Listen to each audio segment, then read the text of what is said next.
அனைவருக்கும் வணக்கம். அன்னையும் பிதாவும் முன்னறி தெய்வம் என்பது மூத்தோர் சொல்லிய வாக்கு. இவ்வுலகிலே கடவுளுக்கு முன்னதாக நம்ம கடவுளாக நேசிக்கக்கூடியது நம்மை பெற்ற தந்தையும் தாயும் தான். தாயின் அன்பு, தந்தையின் அரவணைப்பு, தந்தையின் கண்டிப்புக்கு முன்னால் அனைத்துமே குப்பை மாறி. இதை விளக்குவதற்காக ஒரு சில நிகழ்வுகள் உங்களுக்கு பகிர்ந்து கொள்கிறேன்.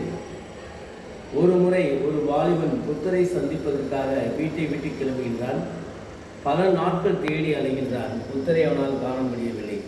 கடைசியாக ஒரு ஊரில் ஒரு முதியோர் ஒருவர் இருக்கின்றார். அவர் ஒரு ஞானி. அவரிடம் போய் கேட்கின்றான், புத்தரை நான் சந்திக்க வேண்டும், என்ன செய்வது என்று கேட்கும் பொழுது அவர் என்ன சொல்கின்றார், சற்று முன்தான் புத்தர் இவ்வூரை விட்டு கிளம்பி தெற்கு திசையில் செல்கின்றார். நீ அந்த தெற்கு திசையை நடந்து சென்றால் புத்தரை நீ அடையலாம் என்று கூறுகின்றான். இவனும் செல்கின்றான். அங்கும் புத்தரை காண முடியவில்லை. ஏமாற்றம் அடைகிறான்.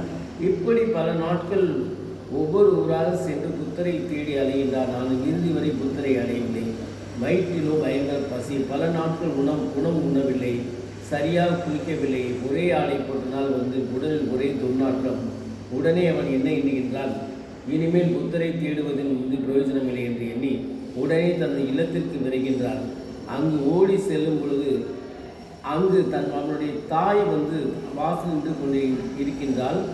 தன் மகனின் காலடி சத்தத்தை உணர்ந்து அவள் வேகமாக ஓடி தன் மகனை அணைத்துக் கொள்கின்றாள். அப்பொழுது அவன் தன் தாயின் காலடியை பார்க்கின்றான். தன் தாயின் காலடியில் பார்க்கும் பொழுது அவள் வலது காலில் இடது கால் செருப்பையும் இடது காலில் வலது கால் செருப்பையும் அணிந்திருக்கின்றாள். அப்பொழுது அவன் நினைக்கின்றான், நீதான் நம்ம உண்மையான புத்தர் என்று காலில் விழுகின்றான்.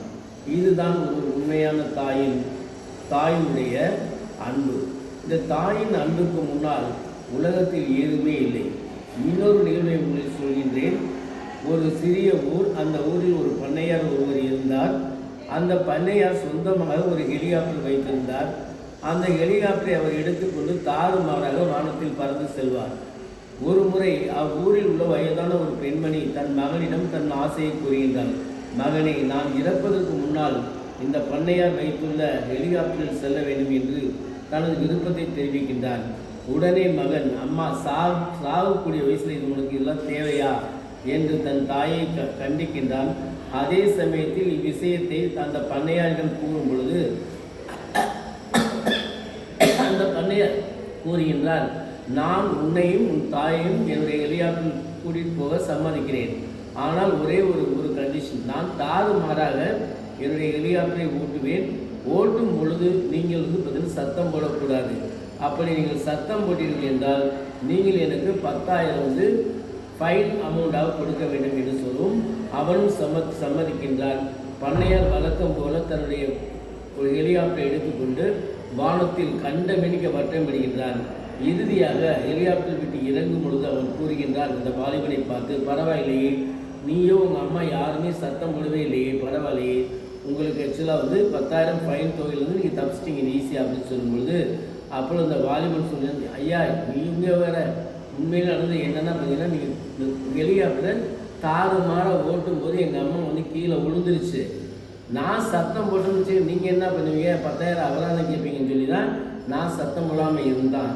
இதுதான் மகனினுடைய அன்பு. இதுதான் உலக வாழ்க்கை.